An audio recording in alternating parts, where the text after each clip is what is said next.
100円ください。お金いるの? Oke, selamat datang kembali di pembahasan light novel Mahoka Koko no Retosei. Di video kali ini, saya masih bakal ngelanjutin pembahasan volume 20 atau yang biasa disebut dengan Southern Sea Riot Arc. Sebelum kita tancap ke pembahasan, seperti biasa, saya ingatkan lagi bagi kalian yang suka dengan video dari channel ini, saya minta dukungannya untuk like, subscribe, dan yang terpenting share sebagai bentuk dukungan kalian untuk channel ini. Di video kemarin, saya kayaknya udah bahas volume 20 ini sampai ke titik di mana terjadi pertarungan antara Lu Gangfu dengan seorang dari pemberontak Aliansi Asia Raya yang bernama Bradley Zhang. Cuma saat itu Lu Gangfu tidak berhasil menangkap si Bradley Zhang karena ada seorang pria misterius yang tiba-tiba mengganggu jalannya pertarungan. Ya, kira-kira sampai di situ ya kayaknya pembahasan dari video kemarin. Oke, kalau begitu kita akan langsung cus ke pembahasan lanjutan volume 20 bagian ketiga.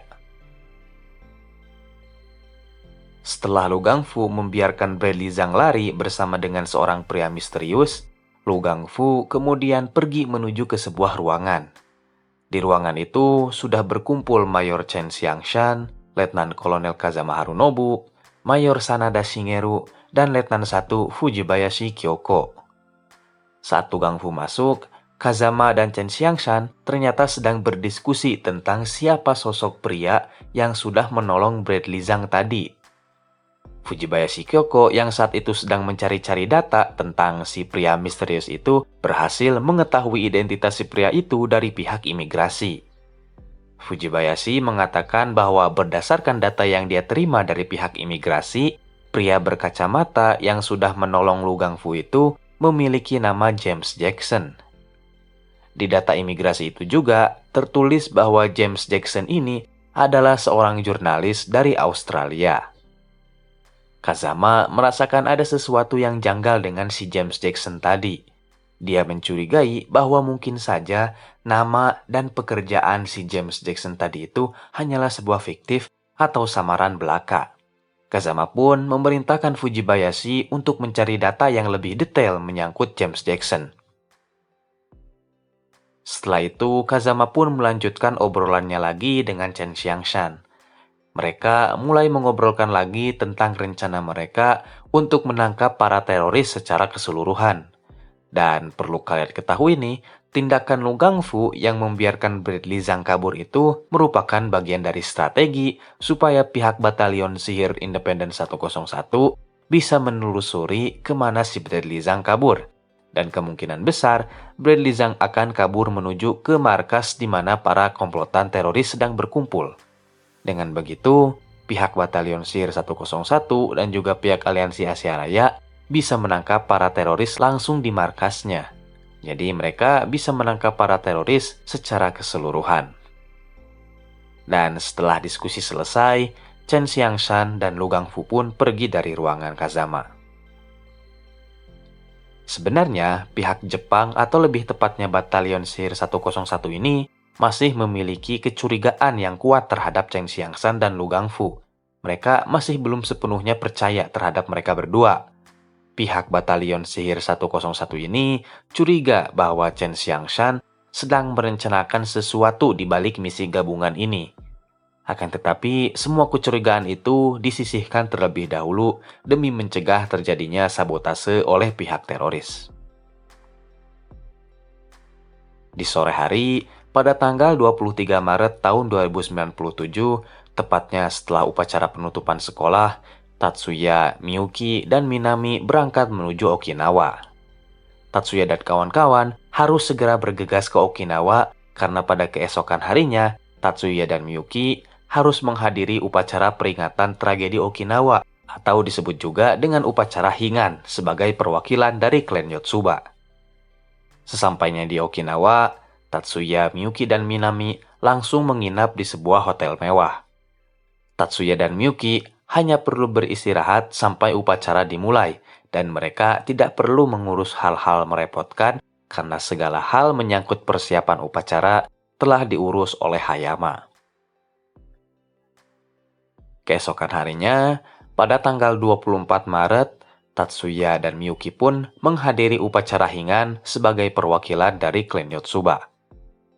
Sosok Miyuki menjadi sosok paling mencolok pada saat upacara, mengingat kecantikan Miyuki ini benar-benar di luar nalar.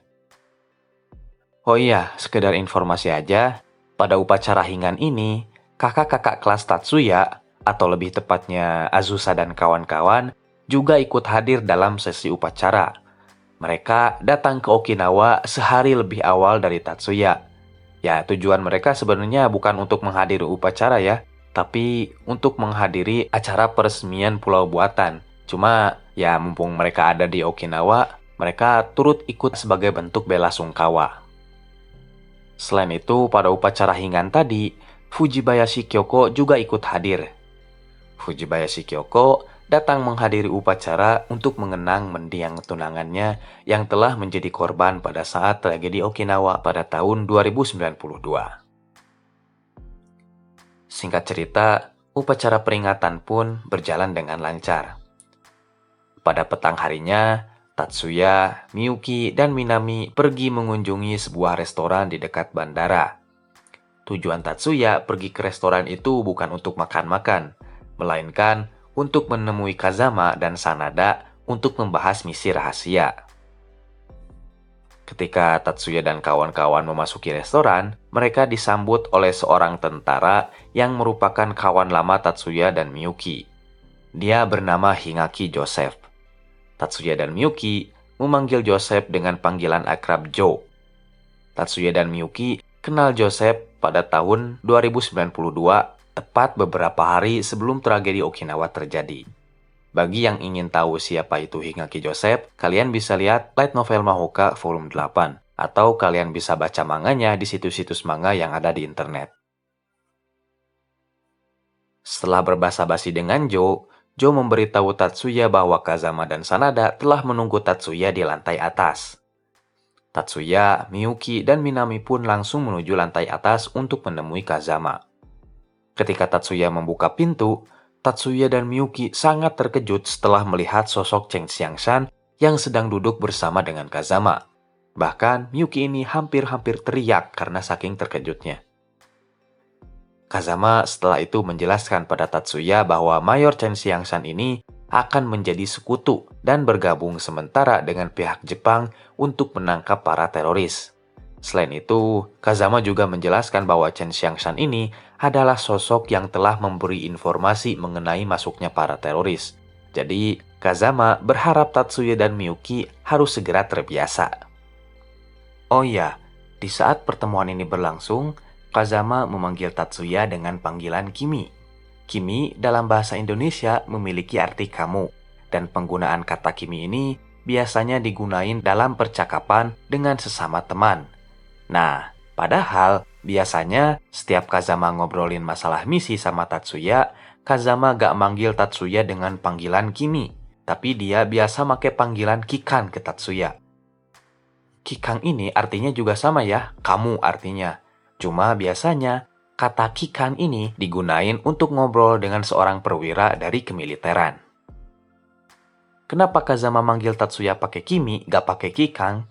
Ya alasannya ini demi menjaga kerahasiaan sosok asli Tatsuya supaya tidak diketahui oleh Cheng Xiangshan.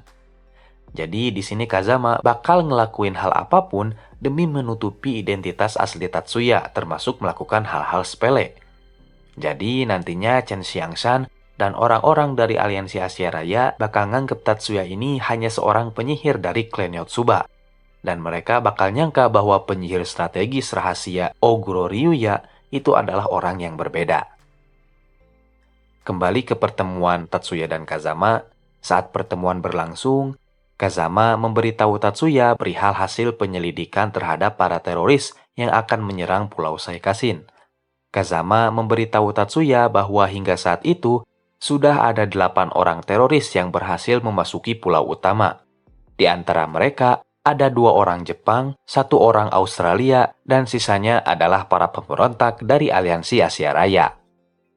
Tatsuya sedikit terkejut saat Kazama mengatakan bahwa ada orang Australia yang ikut bergabung dengan komplotan teroris. Tatsuya penasaran kenapa orang dari Australia itu yang notabene-nya mereka itu berasal dari negara yang tertutup, malah bergabung dengan teroris, seolah-olah mereka punya masalah sama Jepang. Setelah itu, Kazama juga menunjukkan foto orang Australia tadi yang diduga berkomplot dengan teroris. Di dalam foto itu, Tatsuya melihat seorang pria berkacamata dan juga berkumis. Di dalam foto itu juga, orang Australia itu nampak tidak sendirian. Di dalam foto itu, terlihat seorang gadis berambut pirang dengan kisaran usia 12-13 tahunan. Kazama menganggap bahwa gadis ini adalah anak dari orang Australia itu. Kemudian, Kazama menjelaskan bahwa sosok pria dari Australia itu bernama James Jackson. James Jackson ini mengaku ke pihak imigrasi bahwa dia ini adalah seorang jurnalis dan dia juga mengaku bahwa dia mengunjungi Jepang hanya untuk berwisata dengan anaknya. Berbeda dengan Kazama yang menganggap si gadis itu adalah anak dari James Jackson, Tatsuya mencurigai bahwa sosok gadis berusia 12 tahun itu bukanlah anak dari James Jackson. Tatsuya merasa bahwa usia si gadis di dalam foto itu nampak tidak cocok dengan penampilan dan hawa keberadaannya. Tapi Tatsuya tidak bisa memastikan kebenaran pendapatnya hanya dengan sebuah foto saja. Oh iya, saya lupa. Lokasi di mana Tatsuya dan Miyuki berada saat ini itu berada di sebuah pulau yang bernama Kume atau Kumejima di daerah Okinawa. Kalau lokasi pulau buatan atau pulau Saikasin yang sering saya sebut-sebut itu jaraknya 30 km di sebelah barat dari pulau Kumejima ini. Di waktu yang bersamaan dengan pertemuan Tatsuya dan Kazama, rombongan kakak-kakak kelas Tatsuya yaitu Azusa dan kawan-kawan sedang pergi menuju ke sebuah mall. Mereka memutuskan untuk pergi ke mall setelah menghadiri upacara hingan. Saat di perjalanan, mereka mengobrol perihal sosok Tatsuya dan Miyuki yang begitu menarik perhatian saat upacara peringatan. Mereka berpendapat bahwa Tatsuya dan Miyuki ini benar-benar terlihat sangat serasi. Miyuki dengan kecantikannya terlihat sangat layak disandingkan dengan Tatsuya yang terlihat tegas dan kuat. Ketika Azusa dan kawan-kawan sedang asik-asiknya ngobrolin Tatsuya dan Miyuki, tiba-tiba Azusa dan kawan-kawan menemukan seorang gadis berambut pirang yang diikuti oleh 4 orang mencurigakan. 4 orang itu memiliki badan kekar, memakai setelan jas, dan mereka berkacamata dan memiliki tampang seperti orang luar negeri. Sontak, Azusa dan kawan-kawan mencurigai bahwa si gadis bakal diculik oleh keempat orang asing itu. Dan singkat cerita, demi menyelamatkan si gadis itu, kelompok Azusa mengambil resiko untuk bertarung dengan keempat orang asing itu. Kirihara, Mibu, dan Sawaki akan bertarung berhadapan langsung dengan keempat pria itu. Dan Hattori akan membantu mereka dengan sihir jarak jauhnya.